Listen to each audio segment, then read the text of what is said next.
Bismillahirrahmanirrahim.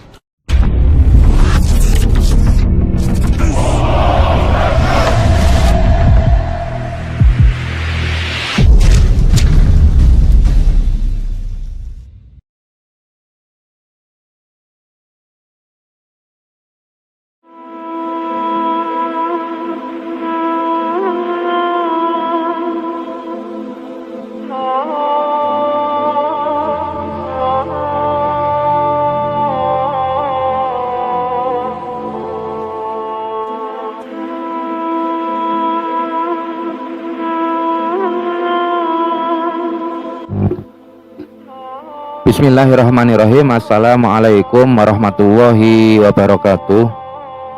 Pada kesempatan kali ini saya akan menyampaikan sejarah mengenai biografi Sultan Bayazid I. Sultan Bayazid I ini merupakan sultan keempat dari Sultan Utsmaniyah yang merupakan putra daripada Sultan Murad I. Nah, langsung saja kita akan masuk ke dalam pembahasannya.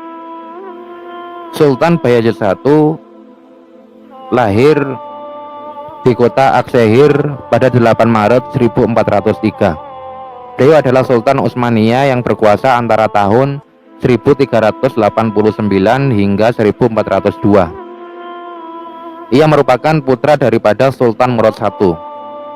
Nah, Sultan Bayazid dikenal sebagai sosok yang sangat pemberani, cerdas, murah hati, dan dia juga memiliki ambisi untuk melakukan perluasan wilayah Utsmani. Oleh karena itulah dia menaruh perhatian besar pada masalah kemiliteran dan berencana untuk menaklukkan negara-negara Kristen di Anatolia. Hanya dalam jangka waktu setahun, negara-negara itu telah berada di bawah kekuasaan pemerintahan Utsmani. Dalam gerakannya, Sultan Bayazid I digambarkan laksana kilat di antara dua front Balkan dan Anatolia. Oleh karena itu, dia diberi gelar dengan gelar Sang Kilat. Dia juga menghimpun satu dari pasukan terbesar dan terbanyak di masa itu, guna untuk melakukan pengepungan terhadap Konstantinopel, meski misi tersebut pada akhirnya tidak berhasil. Nah, secara de facto, masa kekuasaan Bayazid berakhir saat kekalahannya pada pertempuran Ankara, yang mana ketika itu beliau kalah pertempuran dengan Timurleng yang menyebabkan penawanan dirinya dan berujung pada mangkatnya pada Maret 1403. Nah, sepeninggalnya Utsmani memasuki masa kekosongan karena anak-anaknya saling berperang menjadi penguasa tunggal negara. Nah, kemudian yang selanjutnya adalah kebijakan Sultan Bayazid I terhadap Serbia. Pertama kali yang ia lakukan sejak memangku jabatan Sultan adalah segera melakukan hubungan bilateral dengan Kekaisaran Serbia. Padahal pihak Serbia dahulu merupakan pendukung utama terjadinya koalisi pasukan salib Balkan melawan pemerintahan Utsmani. Sultan Bayazid I bermaksud dengan dibangunnya hubungan bilateral ini, Serbia menjadi tameng antara kekuatan Utsmani dengan kerajaan Hungaria. Dia berkepentingan untuk membentuk aliansi militer yang bebas dan aktif. Tujuannya adalah menaklukkan negara-negara Seljuk Turki di Asia Kecil. Oleh sebab itulah dia sepakat Serbia diperintah oleh Stefan Lazarevic, yaitu putra Pangeran Lazar yang sebelumnya telah terbunuh dalam pertempuran Kosovo. Dia mewajibkan Stefan untuk menjadi penguasa Serbia dan memerintah sesuai dengan hukum, tradisi, dan adat yang berlaku di Serbia. Nah, Sultan Bayazid ini juga mensyaratkan untuk menyatakan kesetiaannya dengan cara membayar upeti dan mengirim tentara yang ikut dalam satu kelompok khusus bagi mereka dalam setiap peperangan yang dipimpinnya. Bahkan Sultan Bayazid I ini menikah dengan putri Pangeran Lazar yang bernama Olivera Lazarevic. Kemudian yang selanjutnya adalah pembahasan mengenai penaklukan Bulgaria. Setelah terjadinya kesepakatan dengan Serbia, maka Sultan Bayazid I ini segera melakukan serangan dahsyat pada tahun 1393 ke Bulgaria. Dia mampu menguasai wilayah itu dan mampu menundukkan rakyatnya, dan dengan demikian maka Bulgaria kehilangan kedaulatan politiknya. Nah, kejatuhan Bulgaria ke tangan pemerintahan Utsmani menimbulkan gaun keras di Eropa dan telah menebarkan kekhawatiran dan rasa takut di seluruh pelosok Eropa. Maka ketika itu bergeraklah pasukan salib Kristen untuk menumpas hegemoni pemerintahan Utsmani di Balkan. Kemudian yang selanjutnya yaitu pertempuran Nikopolis.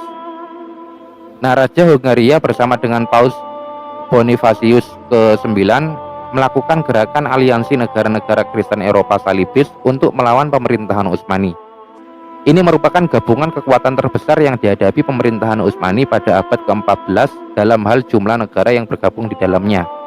Lengkap dengan dukungan logistik senjata dan bala tentara, jumlah keseluruhan pasukan salib ketika itu adalah 120.000 pasukan dari berbagai negara yang terdiri dari Kekaisaran Romawi Suci, Prancis, Hungaria, Wallachia, kemudian Ksatria Hospitaler, Venesia, Genova, dan Bulgaria. Pasukan ini berangkat menuju Hungaria pada tahun 1396. Namun para pemimpinnya berselisih pendapat dengan Zismond sebelum peperangan dimulai, sehingga Zismond lebih mengedepankan taktik bertahan hingga pasukan Utsmani datang menyerang.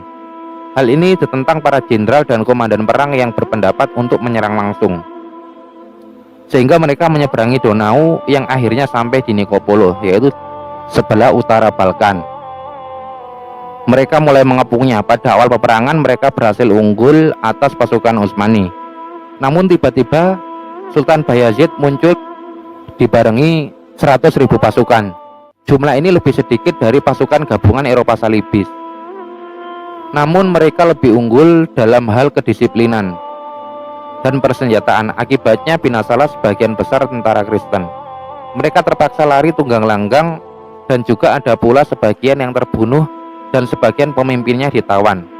Ketika itu pasukan Utsmani dalam pertempuran Nikopol ini berhasil mengumpulkan harta rampasan perang yang melimpah dan mampu menguasai barang simpanan musuh. Dan ketika itu banyak pembesar Prancis yang tertawan dalam peperangan ini. Di antaranya adalah Graf Nevers. Nah, Sultan Bayezid I ini menerima tebusannya dan dia dibebaskan dari tawanan. Sultan sendiri menegaskan agar dia bersumpah untuk tidak kembali berperang melawan dirinya.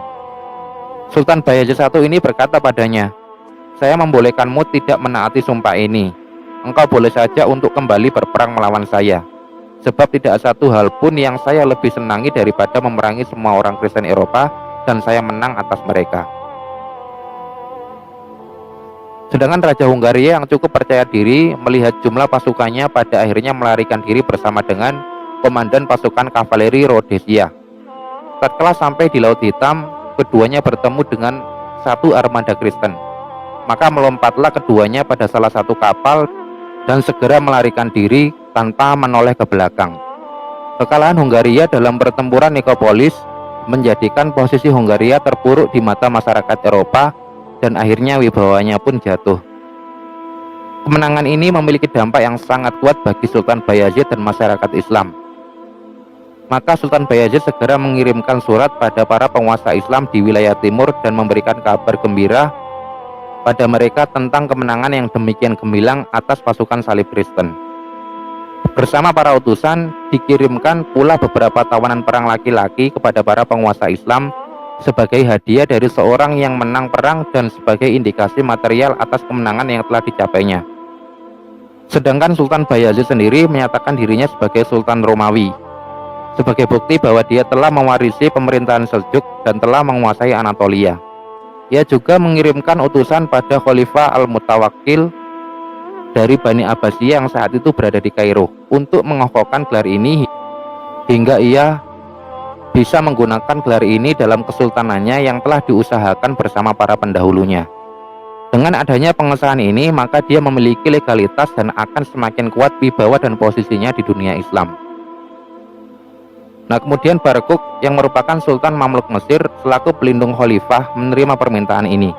Dan dia melihat bahwa Sultan Bayazid adalah sekutu satu-satunya dalam usaha pencegahan kekuatan Timur Leng yang sedang mengancam kekuasaan pemerintahan Mamluk yang berada di Mesir dan Utsmani. Kemudian yang selanjutnya adalah penyatuan Anatolia. Selain memperluas wilayah kekuasaan Utsmani di wilayah Eropa, Sultan Bayezid I juga berusaha menyatukan Anatolia yang saat itu terdapat beberapa kadipaten Muslim Turki agar bersatu di bawah kepemimpinannya. Pada kampanye tunggal musim panas dan gugur tahun 1390, Sultan Bayezid menaklukkan kadipaten Aydin, Saruhan, dan Mentesa. Nah, Sulaiman Adipati Karaman kemudian bersekutu dengan adipati-adipati Turki yang lain. Meski begitu, Sultan Bayazid tetap maju dan menundukkan beberapa kadipaten lain seperti Hamid, Teke, Kirmian. Nah, Bayazid menerima perjanjian damai dengan Kadipaten Karaman pada 1391 dan beralih melanjutkan penaklukan ke Kastamonu. Kemudian yang selanjutnya adalah pengepungan Konstantinopel. Sebelum pertempuran Nikopolis, Sultan Bayazid mampu menekan Kekaisaran Romawi Timur yang berada di Bizantium dan memerintah pada Kaisar Manuel II untuk memilih qadhi di Konstantinopel yang bertugas untuk memutuskan perkara yang terjadi antara kaum muslimin. Dan Sultan Bayazid terus mengepung ibu kota Romawi Timur hingga akhirnya Kaisar menerima pembentukan Mahkamah Islam, pembangunan masjid, pembangunan 700 rumah khusus untuk kaum muslimin di dalam kota. Sebagaimana ia juga menyerahkan separuh desa Goltah yang menjadi tameng Utsmani karena di dalamnya ada 6.000 tentara. Upeti yang harus diserahkan oleh Romawi Timur juga dinaikkan. Kas negara pemerintahan Utsmani mewajibkan untuk menyetorkan kurma dan sayur-sayuran yang berada di luar kota. Setelah mengalami kemenangan yang gemilang dalam pertempuran Nikopolis, pemerintahan Utsmani mampu mengokohkan kakinya di semenanjung Balkan. Sedangkan Bulgaria tunduk di bawah pemerintahan Utsmani. Sementara itu tentara Utsmani terus melakukan pengawasan kemerosotan Kristen dan kemurtatan mereka. Sultan Bayazid menjatuhkan sanksi pada pembesar-pembesar Moreas yang telah dengan sengaja memberikan bantuan militer pada aliansi Salibis sebagai sanksi terhadap Kaisar Bizantium. Atas sikapnya yang menyatakan permusuhan tatkala Bayazid memintanya untuk menyerahkan Konstantinopel. Kemudian setelah itu Kaisar Manuel II meminta bantuan pada beberapa pemerintahan di Eropa, akan tetapi tidak ada respon positif yang dia terima. Nah, kemudian penaklukan Konstantinopel menjadi salah satu target utama Sultan Bayazid. Oleh sebab itulah dia bergerak sendiri memimpin pasukan Utsmani dan melakukan pengepungan ibu kota Romawi Timur yang demikian rapi dan melakukan tekanan yang keras. Pengepungan ini berlangsung sedemikian rapi hingga membuat kota itu hampir menemui keruntuhannya. Tatkala Eropa menunggu hari-hari kejatuhan Konstantinopel, tiba-tiba Sultan Bayazid ini memalingkan perhatiannya dari penaklukan kota Konstantinopel karena munculnya bahaya baru yang mengancam pemerintahan Utsmani, yaitu serangan dari Timur Leng. Kemudian yang selanjutnya adalah serangan Timur Leng. Ada beberapa sebab yang menimbulkan bentrokan antara Timur Leng dan Sultan Bayazid I, yakni yang pertama adalah para petinggi Irak yang dikuasai oleh Emir Timur yang meminta perlindungan pada Sultan Bayazid, sebagaimana para penguasa di Asia Kecil yang meminta perlindungan pada Timur Leng. Akibatnya pada kedua sisi pihak yang meminta perlindungan ini selalu mendorong terjadinya perang melawan pihak yang lain. Kemudian yang kedua adalah provokasi-provokasi Kristen terhadap Timur Leng untuk menumpas Sultan Bayazid. Dan yang ketiga adalah adanya surat-surat yang membakar dari kedua belah pihak. Dalam salah satu surat yang dikirim Timur Leng kepada Sultan Bayazid, dia menyatakan penghinaan yang sangat pedas tatkala dia menyebutkan secara implisit tentang ketidakjelasan asal-usul garis keturunannya. Dia menawarkan pengampunan atasnya karena dia telah menganggap Utsmaniyah telah banyak membaktikan diri untuk kepentingan Islam. Dia mengakhiri suratnya sebagai pimpinan Turki dengan mengecilkan posisi Bayazid yang telah menerima tantangan dan yang dengan terang-terangan mengatakan bahwa dia adalah melawan Timur Leng yang akan merampas kesultanannya. Kemudian yang selanjutnya adalah kedua pemimpin ini sama-sama berusaha untuk meluaskan wilayah kekuasaannya.